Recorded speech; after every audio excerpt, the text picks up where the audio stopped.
తెలంగాణలో ఎమ్మెల్యే కోట ఎమ్మెల్సీ అభ్యర్థుల ఎంపిక విషయంలో ఉత్కంఠ ఏర్పడింది. తెలంగాణలో ఎమ్మెల్సీ అభ్యర్థులు ఎవరు అనే సస్పెన్స్ కాంగ్రెస్ పార్టీ నేతలు నెలకొంది. ఎమ్మెల్యే కోట ఎమ్మెల్సీ సీటు కోసం కాంగ్రెస్లో తీవ్ర పోటీ నెలకొంది. ఆశావాహులు ఎవరికి వారే ముమ్మర ప్రయత్నాలు చేసుకుంటున్నారు. నామినేషన్ గడువు దగ్గర పడుతున్న కొద్దీ ఆశావాహులు తీవ్ర ఉత్కంఠ నెలకొంది. ఖచ్చితంగా ఎమ్మెల్యే కోటాలో ఎమ్మెల్సీ కావాలని కొందరు ఏకంగా ఇప్పటికే హస్తినాకు చేరుకున్నారు. ఏఐసీసీ పెద్దల ఆశీర్వాదం కోసం లాబింగ్ చేసుకుంటున్నారు. ఇంతకీ ఎమ్మెల్సీ సీటు ఆశిస్తున్న నేతలెవరు? సామాజిక సమీకరణల కూర్పు ఎలా జరగనుంది?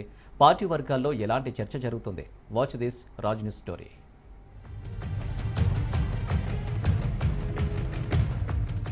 తెలంగాణలో ఎమ్మెల్యే కోట ఎమ్మెల్సీ అభ్యర్థులను అధిష్టానం ఖరారు చేయనుంది.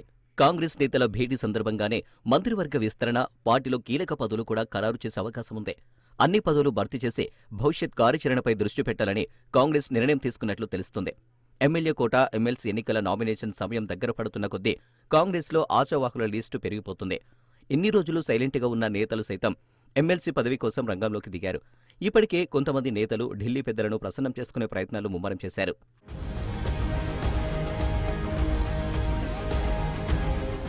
ఆశావాహుల లిస్టుతో సీఎం, పీసీసీ అధ్యక్షుడు, పార్టీ ముఖ్య నేతలు సైతం ఢిల్లీకి వెళ్లారు. ఎన్నికల ముందు బీజేపీ నుండి కాంగ్రెస్లోకి వచ్చిన మాజీ ఎంపీ విజయశాంతి కూడా ఎమ్మెల్సీ కోసం తీవ్ర ప్రయత్నాలు చేస్తున్నారు. ఇప్పటికే రాష్ట్ర నాయకత్వంపై రాములమ్మ తీవ్ర అసంతృప్తిగా ఉన్నట్లు తెలుస్తుంది.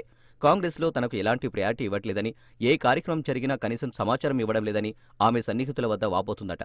రాష్ట్ర నాయకత్వంతో లాభం లేదని రాములమ్మ ఏకంగా ఢిల్లీకి వెళ్లి ఏఐసీసీ అధ్యక్షుడు మల్లికార్జున ఖర్గేతో భేటీ అయ్యారు. తెలంగాణలో నెలకొన్న రాజకీయ పరిస్థితులతో పాటు తనకు ఎమ్మెల్సీ పదవి కావాలని ఖర్గేతో చెప్పినట్లు సమాచారం.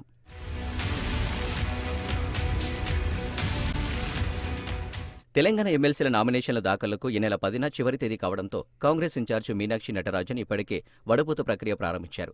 పలువురి పేర్లను ఖరారు చేసినట్లు తెలుస్తుంది.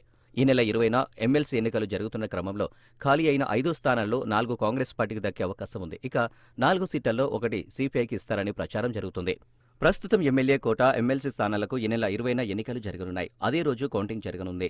ఈ నెల 10న నామినేషన్, 11న నామినేషన్ల పరిశీలన, 13న విత్డ్రాకు గడువు ఇచ్చారు. దీంతో ఆశావాహుల టెన్షన్ పట్టుకుంది. సంఖ్యాపరంగా అధికార కాంగ్రెస్ పార్టీకి 4 ఎమ్మెల్సీ సీట్లు రానున్నాయి. వాటిలో మిత్రపక్షం సిపిఐ 1 సీటు కేటాయించాలని కోరుతున్నారు. ఈ మేరకు ఇప్పటికే పీసీసీ అధ్యక్షుడు మహేష్ కుమార్ గౌడ్ తెలంగాణ కాంగ్రెస్ ఇన్ఛార్జ్ మీనాక్షి నటరాజన్ని కలిసి వినతిపత్రం అందజేశారు. అంతేకాకుండా తమకు కూడా ఎమ్మెల్సీ సీటు కావాలని మజ్లిస్ కూడా కాంగ్రెస్ను కోరుతుంది. అటు సిపిఐ, ఇటు ఎంఐఎం ఎవరికి వారే తమకు ఎమ్మెల్సీ సీటు కావాలని కోరుతున్నారు. ఇదే అంశాన్ని ఏఐసీసీ దృష్టికి తీసుకెళ్లాలని పీసీసీ పెద్దలు యోచిస్తున్నారు.